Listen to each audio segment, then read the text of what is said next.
Hello friends, welcome to my YouTube channel. ಹೇಗಿದ್ದೀರಾ ಎಲ್ಲರೂ?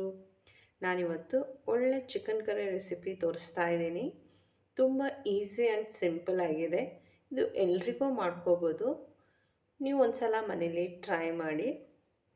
ಇದು ಅನ್ನ, ಚಪಾತಿ, ದೋಸೆ ಎಲ್ಲದ ಜೊತೆನೂ ಒಳ್ಳೆ ಕಾಂಬಿನೇಷನು.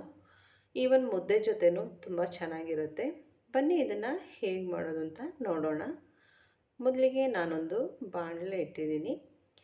ಇದಕ್ಕೆ 3 ರಿಂದ 4 ಟೇಬಲ್ ಸ್ಪೂನಷ್ಟು ಎಣ್ಣೆ ಹಾಕ್ಕೊಂಡಿದ್ದೀನಿ. ಎಣ್ಣೆ ಚೆನ್ನಾಗಿ ಬಿಸಿಯಾಗಿದೆ. ಈಗ ಇದಕ್ಕೆ 2 ಮೀಡಿಯಮ್ ಸೈಜ್ ಈರುಳ್ಳಿನ ಸ್ಲೈಸ್ ಕಟ್ ಮಾಡಿ ಆ್ಯಡ್ ಮಾಡ್ಕೊಂಡಿದ್ದೀನಿ. ಇದನ್ನು ಚೆನ್ನಾಗಿ ಸಾಟ್ ಮಾಡ್ಕೋಬೇಕು. ಚೆನ್ನಾಗಿ ಫ್ರೈ ಆದಮೇಲೆ ಇದಕ್ಕೆ ಜಿಂಜರ್ ಗಾರ್ಲಿಕ್ ಪೇಸ್ಟನ್ನು ಆ್ಯಡ್ ಮಾಡ್ಕೋಬೇಕು. ಇಲ್ಲಿ ನಾನು 1.5 ಟೀ ಸ್ಪೂನಷ್ಟು ಜಿಂಜರ್ ಗಾರ್ಲಿಕ್ ಪೇಸ್ಟನ್ನು ಹಾಕ್ಕೊಂಡಿದ್ದೀನಿ. ಚೆನ್ನಾಗಿ ಮಿಕ್ಸ್ ಮಾಡಿ ಅದರ ರಾ ಸ್ಮೆಲ್ಲೆಲ್ಲ ಹೋಗಬೇಕು, ಅಲ್ಲಿವರೆಗೂ ಮಿಕ್ಸ್ ಮಾಡ್ಕೊಳ್ಳಿ. ಜಿಂಜರ್ ಗಾರ್ಲಿಕ್ ಪೇಸ್ಟನ್ನು ಯಾವತ್ತೂ ಈ ರೀತಿ ಚೆನ್ನಾಗಿ ಫ್ರೈ ಮಾಡ್ಕೊಳ್ಳಿ. ಈಗ ಇಲ್ಲಿ ಮಧ್ಯದಲ್ಲಿ ಸ್ಪೇಸ್ ಮಾಡಿಕೊಂಡು ಅದಕ್ಕೆ 1.5 ಟೀ ಸ್ಪೂನಷ್ಟು ಕೊರಿಯಂಡರ್ ಪೌಡರ್ ಹಾಕ್ಕೊಂಡಿದ್ದೀನಿ. ಚೆನ್ನಾಗಿ ಫ್ರೈ ಮಾಡ್ಕೊಳ್ಳಿ. ಬೇರೆ ಎಣ್ಣೆ ತಗೊಂಡು ಫ್ರೈ ಮಾಡೋದಕ್ಕಿಂತ ಅದರಲ್ಲೇ ಫ್ರೈ ಮಾಡ್ಕೋಬೋದು. ಅದಕ್ಕೆ ನಾನು ಈ ರೀತಿ ಮಾಡ್ತಾಯಿದ್ದೀನಿ. ಇದು ಫ್ರೈ ಆದಮೇಲೆ 1.5 ಟೀ ಸ್ಪೂನಷ್ಟು ಚಿಲ್ಲಿ ಪೌಡರ್ ಹಾಕ್ಕೊಂಡಿದ್ದೀನಿ. ಹಾಕ್ಕೊಂಡು ಚೆನ್ನಾಗಿ ಫ್ರೈ ಮಾಡ್ಕೊಳ್ಳಿ. ಖಾರ ನಿಮಗೆ ಎಷ್ಟು ಬೇಕೋ ಆ ರೀತಿ ಹಾಕ್ಕೊಳ್ಳಿ. ನಾನಿದು ಮನೆಯಲ್ಲೇ ತಯಾರಿಸಿರುವಂಥ ಪೌಡರ್ ಆಗಿರೋದ್ರಿಂದ 1.5 ಟೀ ಸ್ಪೂನ್ ಹಾಕ್ಕೊಂಡಿದ್ದೀನಿ. ಇದು ಕೂಡ ಚೆನ್ನಾಗಿ ಫ್ರೈ ಆದಮೇಲೆ ಇದಕ್ಕೆ 2 ಟೀ ಸ್ಪೂನಷ್ಟು ಚಿಕನ್ ಮಸಾಲ ಹಾಕ್ಕೊಂಡು ಫ್ರೈ ಮಾಡ್ಕೊಳ್ತಾ ಇದ್ದೀನಿ. ಇದನ್ನು ಅದೇ ರೀತಿ ಚೆನ್ನಾಗಿ ಫ್ರೈ ಮಾಡ್ಕೊಳ್ಳಿ. ಈಗ ಇದಕ್ಕೆ ಅರಿಶಿನ ಹುಡಿ ಹಾಕ್ಕೊಂಡಿದ್ದೀನಿ. ಹಾಕ್ಕೊಂಡು ಚೆನ್ನಾಗಿ ಮಿಕ್ಸ್ ಮಾಡ್ಕೊಳ್ಳಿ. ಈಗ ಇದು ಆಗಿದೆ. ಇದಕ್ಕೆ 3/4 kg ಚಿಕನನ್ನು ವಾಶ್ ಮಾಡಿ ಇಟ್ಟಿದ್ದೆ, ಅದನ್ನು ಹಾಕ್ಕೊಂಡಿದ್ದೀನಿ. ಚೆನ್ನಾಗಿ ಮಿಕ್ಸ್ ಮಾಡ್ಕೊಳ್ಳಿ. ಎಲ್ಲ ಕಡೆಯೂ ಆ ಮಸಾಲ ಸ್ಪ್ರೆಡ್ ಆಗೋ ಥರ ಚೆನ್ನಾಗಿ ಮಿಕ್ಸ್ ಮಾಡ್ಕೋಬೇಕು. ತಕ್ಷಣ ನೀರು ಹಾಕಬಾರ್ದು.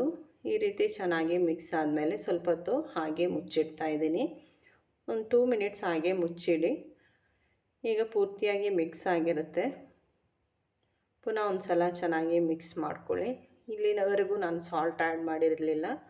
ಈಗ ರುಚಿಗೆ ತಕ್ಕಷ್ಟು ಉಪ್ಪನ್ನು ಹಾಕ್ಕೊಂಡಿದ್ದೀನಿ.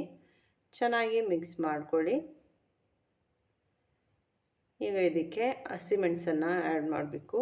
ಹಸಿಮೆಣಸು ಎಣ್ಣೆಲಿ ಫ್ರೈ ಮಾಡೋದಕ್ಕಿಂತ ಈ ಥರ ಹಾಕಿದರೆ ಚೆನ್ನಾಗಾಗುತ್ತೆ ಫ್ಲೇವರ್. ಹಾಗೆ ಕರಿ ಲೀವ್ಸ್ ಕೂಡ ಆ್ಯಡ್ ಮಾಡಿದ್ದೀನಿ.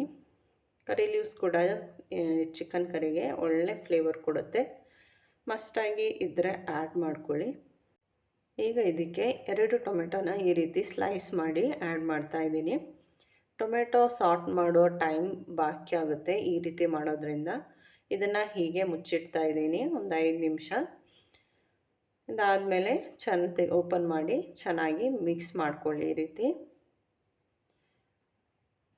ಇಲ್ಲಿವರೆಗೂ ನೀರು ಸೇರಿಸೋದು ಬೇಡ.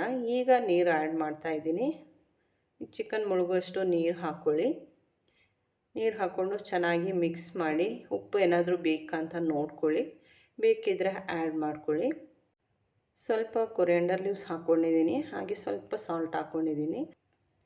ಈಗ ಇದನ್ನು ಮಿಕ್ಸ್ ಮಾಡಿದೆ ಜಸ್ಟ್ ಈ ಥರ ಪ್ರೆಸ್ ಮಾಡಿ ಕೊಡ್ತಾಯಿದ್ದೀನಿ. ಹಾಗೆ ಮುಚ್ಚಿಡ್ತಾ ಇದ್ದೀನಿ. ಮುಚ್ಚಿಟ್ಟು ಒಂದು 10 ನಿಮಿಷದ ನಂತರ ಓಪನ್ ಮಾಡಿದ್ದೀನಿ ನಾನು ಇದನ್ನು. ಚೆನ್ನಾಗಿ ಕುದೀತಾ ಇದೆ. ಚೆನ್ನಾಗಿ ಮಿಕ್ಸ್ ಮಾಡ್ಕೊಳ್ಳಿ. ಬೆಂದಿಲ್ಲ, ಪುನಃ ಮುಚ್ಚಿಡ್ತಾ ಇದ್ದೀನಿ ಇದನ್ನು. ಈಗ ಇದನ್ನು ಓಪನ್ ಮಾಡ್ತಾ ಇದ್ದೀನಿ. ನಮಗೆ ಚಿಕನ್ನೆಲ್ಲ ಸಾರು ಮಾಡಬೇಕು ಅಂದರೆ 15 to 20 ಮಿನಿಟ್ಸ್ ಬೇಕಾಗುತ್ತೆ ಅದು ಬೇಯೋದಕ್ಕೆ. ಮ್ಯಾಕ್ಸಿಮಮ್ 15 ಮಿನಿಟ್ಸ್ ಆದರೂ ಬೇಕು. ಇದೀಗ ಆಗಿದೆ. ಇದನ್ನು ಆಫ್ ಮಾಡಿದ್ದೀನಿ. ಇದಕ್ಕೆ ಕೊರಿಯಂಡರ್ ಲೀವ್ಸ್ ಹಾಕ್ಕೊಂಡಿದ್ದೀನಿ ಗಾರ್ನಿಷ್ಗೋಸ್ಕರ, ಹಾಗೆ ಫ್ಲೇವರ್ಗೋಸ್ಕರ. ಈಗ ಸ್ಲೈಸ್ ಮಾಡಿಟ್ಟಿರುವಂಥ ಟೊಮೆಟೊನ ಸುಮ್ಮನೆ ಹಾಗೆ ಗಾರ್ನಿಷಿಗೋಸ್ಕರ ಇಟ್ಟಿದ್ದೀನಿ. ಸರ್ವ್ ಮಾಡುವಾಗ ಅದನ್ನು ಕೂಡ ಸೇರಿಸಿ ಸರ್ವ್ ಮಾಡಿ. ತುಂಬ ಚೆನ್ನಾಗಿರುತ್ತೆ. ನೀವು ಇದನ್ನು ಟ್ರೈ ಮಾಡಿ. ವಿಡಿಯೋ ಇಷ್ಟ ಆದರೆ ಲೈಕ್, ಶೇರ್, ಕಮೆಂಟ್ ಮಾಡಿ. ಹಾಗೆ ಇದುವರೆಗೆ ನನ್ನ ಚಾನಲ್ ಸಬ್ಸ್ಕ್ರೈಬ್ ಮಾಡದೆ ನೋಡ್ತಾ ಇದ್ದರೆ ಸಬ್ಸ್ಕ್ರೈಬ್ ಮಾಡಿ, ನನಗೆ ಸಪೋರ್ಟ್ ಮಾಡಿ. Thank you for watching.